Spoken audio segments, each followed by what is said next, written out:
എത്രമാത്രം പ്രവർത്തകരുടെയും അതോടൊപ്പം തന്നെ നേതാക്കളുടെയും ഒക്കെ സാന്നിധ്യം പാലക്കാട് ഇടത് കുട്ടിക്കലാശത്തിലുണ്ട്. അല്പസമയങ്ങളിൽ തന്നെ സ്റ്റേഡിയത്തിലേക്ക് എത്തും. ബാൻഡ് സെറ്റിൻ്റെയൊക്കെ അകമ്പടിയോടുകൂടിയാണ്, വലിയ ബഹളത്തിലാണ് ഇവിടെ കുട്ടിക്കലാശം നടക്കുന്നത്.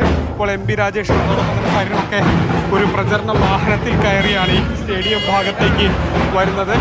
നമുക്ക് എം പി രാജേഷിൻ്റെ ഒരു പ്രതികരണം ലഭ്യമാക്കാമെന്ന് പ്രതീക്ഷിക്കുന്നു. എങ്ങനെയുണ്ട് മിനിസ്റ്റർ അവസാന ഘട്ടത്തിലേക്ക് കടക്കുകയാണ്? ഈ അവസാന ലാപ്പിൽ എന്താണ് തോന്നുന്നത്? ഇടതുപക്ഷം ജയിക്കുന്നതിന്റെ ഒരു ആരവമല്ലേ കാണുന്നത്? ഒരുപാട് ജനക്കൂട്ടുണ്ട്. ഞാൻ പല തെരഞ്ഞെടുപ്പിൽ സ്ഥാനാർത്ഥിയായിട്ടുണ്ട്, അനേകം തെരഞ്ഞെടുപ്പ് പ്രവർത്തനം കണ്ടിട്ടുണ്ട്. ഇതുപോലൊരു മലവെള്ളപ്പാച്ചിൽ ജനങ്ങളുടെ ആദ്യമായിട്ടാണ് കാണുന്നത്. പാലക്കാട് ഉപതെരഞ്ഞെടുപ്പ് തുടക്കം തൊട്ട് അവസാനം വരെ സംഭവ ബഹുലായിരുന്നു. ഇതുപോലൊരു ഉപതെരഞ്ഞെടുപ്പ് ഞാൻ എൻ്റെ ജീവിതത്തിൽ കണ്ടിട്ടില്ല. എൻ്റെ സഹപ്രവർത്തകർ പലരും പറയുന്നത് അവരുടെ ഒന്നും കരിയറിൽ ഇതുപോലത്തെ ഒരു വലിയ തെരഞ്ഞെടുപ്പ് കണ്ടിട്ടില്ല, ഇത്ര സംഭവ ബഹുലമായ തെരഞ്ഞെടുപ്പ് കണ്ടിട്ടില്ല എന്നാണ്. പല വിവാദങ്ങളുണ്ടായി. ആളുകളുടെ മനസ്സിൽ എന്തൊക്കെയായിരിക്കും?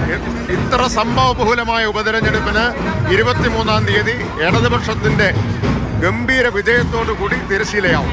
ഒരു കാര്യം കൂടി ചോദിച്ചോട്ടെ, അതായത് പാലക്കാട് മണ്ഡലത്തിൽ ഇതുപോലൊരു കൊട്ടിക്കലാശത്തിന് ആളുകൾ വന്ന് അല്ലെങ്കിൽ ഇതുപോലെ വലിയൊരു പ്രചരണം ഇതിനു മുമ്പ് ഉണ്ടായിട്ടുണ്ട്? ഇതിനു മുമ്പ് അതാണ് ഞാൻ പറഞ്ഞത്.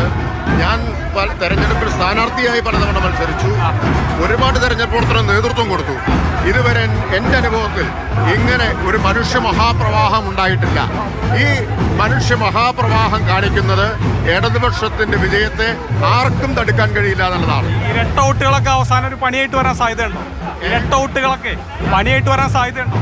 കേട്ടില്ല. ഇരട്ട വോട്ടുകൾ ഏതെങ്കിലും തരത്തിൽ പണിയായിട്ട് വരാൻ സാധ്യതയുണ്ടോ?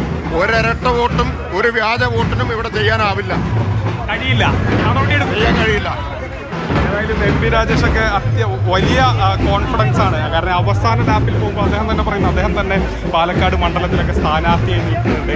അപ്പോഴൊക്കെ കാണുന്നതിലൊക്കെ വലിയൊരു ജനസഞ്ചയം, വലിയ ഊർജിതമായ ഒരു പ്രവർത്തനം, അതോടൊപ്പം തന്നെ അത്രമാത്രം ഗ്രൗണ്ട് ലെവലിൽ അടക്കമുള്ള ഒരു പ്രവർത്തനം ഈ തെരഞ്ഞെടുപ്പിലുണ്ടായെന്ന് പറയുന്നത് നമുക്ക് ഈ കൊട്ടിക്കലാശത്തിൻ്റെ ദൃശ്യങ്ങൾ കാണുമ്പോൾ തന്നെ മനസ്സിലാകാം എത്രമാത്രം അടികൾ ഈ ഒരു അവസാന